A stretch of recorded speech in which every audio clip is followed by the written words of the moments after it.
Komisi Pemberantasan Korupsi (KPK) menetapkan 22 orang tersangka dalam kasus dugaan suap jual beli jabatan di lingkungan pemerintah Kabupaten Probolinggo.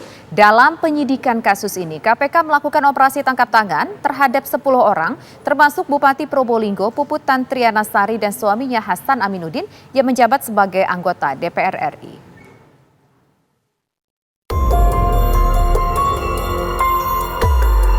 Komisi Pemberantasan Korupsi (KPK) menetapkan Bupati Probolinggo Puput Tantriana Sari dan suaminya Hasan Aminuddin sebagai tersangka kasus dugaan korupsi jual beli jabatan di lingkungan Kabupaten Probolinggo.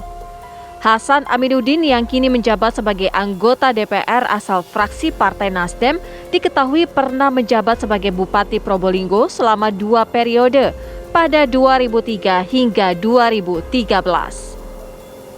Wakil Ketua KPK Alexander Barwata menyatakan selain Puput dan Hasan, KPK juga menetapkan Camat Krenjengan Dodi Kurniawan dan Camat Paiton Muhammad Ridwan selaku penerima suap dan 18 orang tersangka pemberi suap yang merupakan calon kepala desa. KPK menetapkan 22 orang tersangka dalam perkara ini sebagai pemberi PNS pemerintah Kabupaten Probolinggo sebagai berikut: SO, AW, MW, MU, MI, MB, MH, AW, KO, AS, JL, UR, NH, NUH, HS, SR, SO, SD. Ada 18 orang ya, ini sebagai pihak yang nanti akan menduduki pejabat kepala desa ya. Kemudian sebagai penerima ini ada HA. Kemudian yang kedua PTS. Modus kasus ini diduga para calon kepala desa yang akan mengikuti pemilihan kepala desa serentak tahap 2 pada 9 September 2021.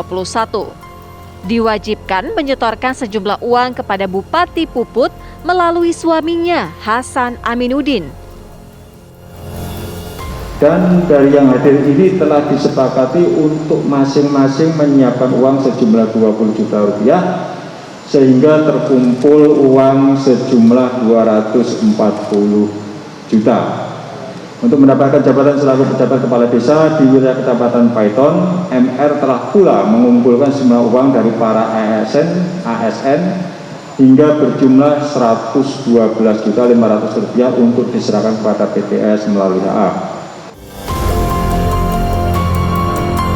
KPK menduga Hasan Aminuddin mematok tarif 20 juta rupiah untuk posisi pejabat kepala desa dan upeti sewa sawah sebesar 5 juta rupiah per hektar.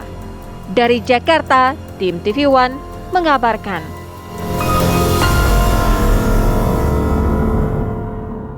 Ya, pemirsa, langsung saja kami berbincang dengan narasumber kami yang sudah bergabung. Tadi kita sudah sapa ada wakil Ketua DPRD Probolinggo, dan saat ini juga sudah bergabung bersama kami ada PLT juru bicara KPK, yaitu ada Mas Ali Fikri. Saya sapa sekali lagi, selamat sore, selamat petang Bapak semua. Selamat sore Mbak Tisa. Ya. Assalamualaikum. Waalaikumsalam warahmatullahi wabarakatuh. Nah, pertama saya ingin ke Pak Ali Fikri. Kita ingin membahas dulu terlebih dahulu soal perkembangan dari kasusnya. Sebetulnya ada berapa banyak uang yang disita dari OTT kemarin?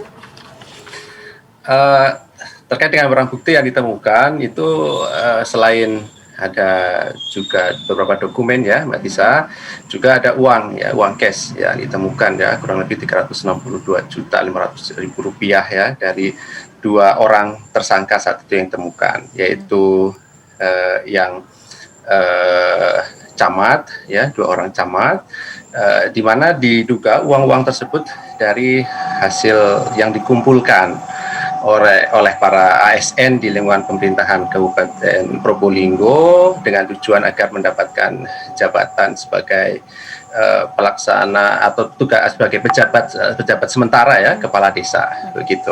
Oke, karena Pak Ali Fikri, 352 juta yang disita oleh KPK kemarin, apakah semuanya itu fix uang dari suap untuk suap kepala desa atau bagaimana? Ya, Mbak Tisa, benar. Jadi diduga uang tersebut memang hasil pengumpulan ya dari sejumlah ASN yang ingin menduduki jabatan pejabat sementara kepala desa ya, karena memang ada kekosongan dan ada juga yang purna tugas begitu.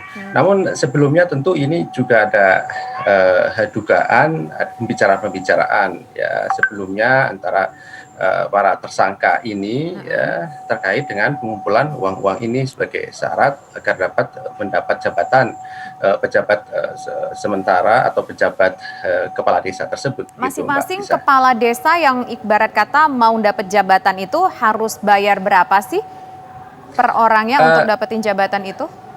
Iya, jadi ini berbeda dengan kepala desa dalam hal pemilihan kepala desa ya.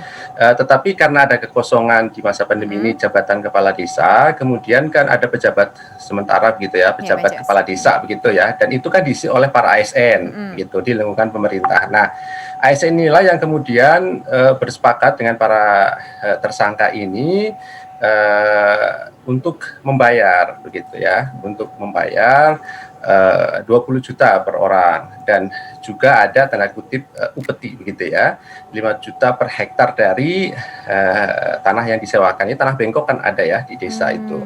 Nah, itu yang kemudian menjadi kesepakatan. Nah, ketika kemudian uang-uang itu sudah terkumpul dan melalui camat begitu, karena memang disepakati nanti dikoordinir oleh camat-camat gitu ya.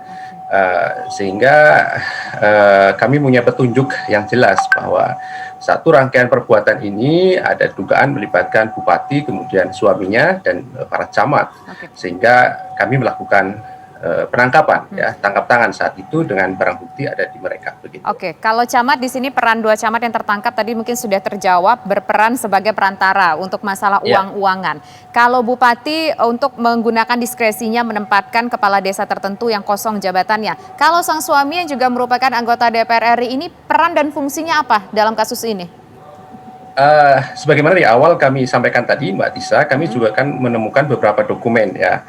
Nah, ini dokumen-dokumen usulan tadi itu sudah sangat jelas di sana dan kemudian ada paraf gitu ya dari tersangka Has ini ya, suami dari tersangka bupati ini begitu. Dan ada beberapa petunjuk-petunjuk yang jelas telah kami miliki ya, petunjuk-petunjuk dari hasil pembicaraan sangat jelas bahwa ada peran dari suami Bupati Probolinggo ini terkait kondisi Spesifiknya perannya gimana Pak Ali Fikri? Lebih spesifiknya perannya apa sang suami? Ya, perannya kemudian kan menentukan tadi ya dari tarifnya dan kemudian parafnya, kemudian nama-namanya juga sudah diketahui dengan dokumen-dokumen yang sudah disiapkan tadi begitu.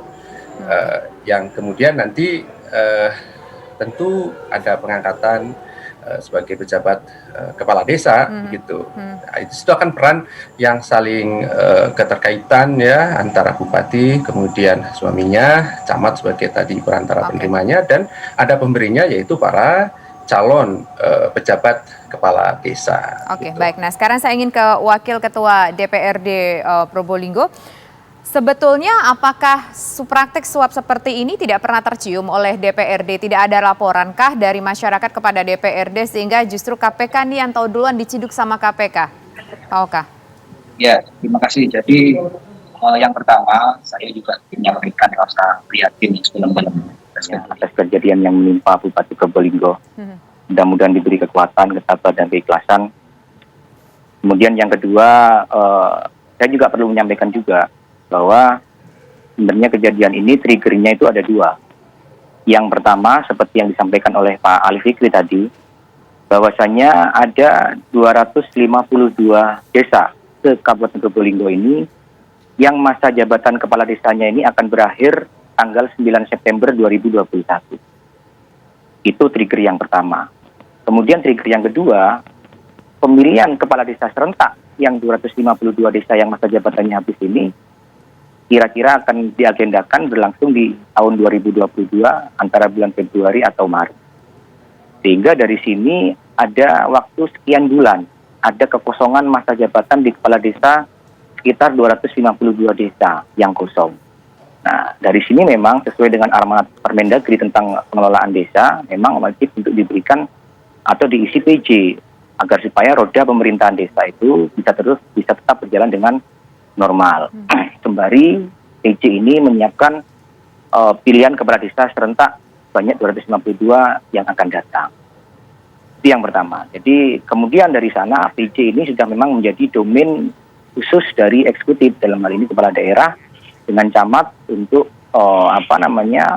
untuk menentukan, untuk memastikan siapa-siapa saja desa-desanya yang bisa atau diisi dengan PJ.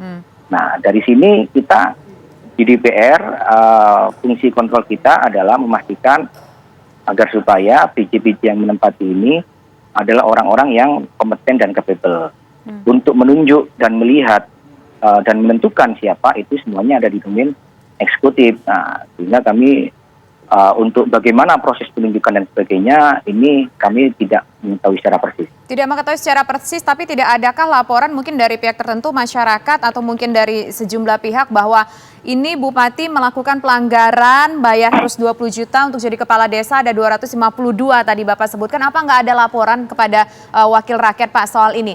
Dan bagaimana wakil rakyat merespon ini? Nanti sejauh ini kita harus tahan dulu, kita harus iklan dulu sejenak. Pemirsa, kami kembali sesaat lagi.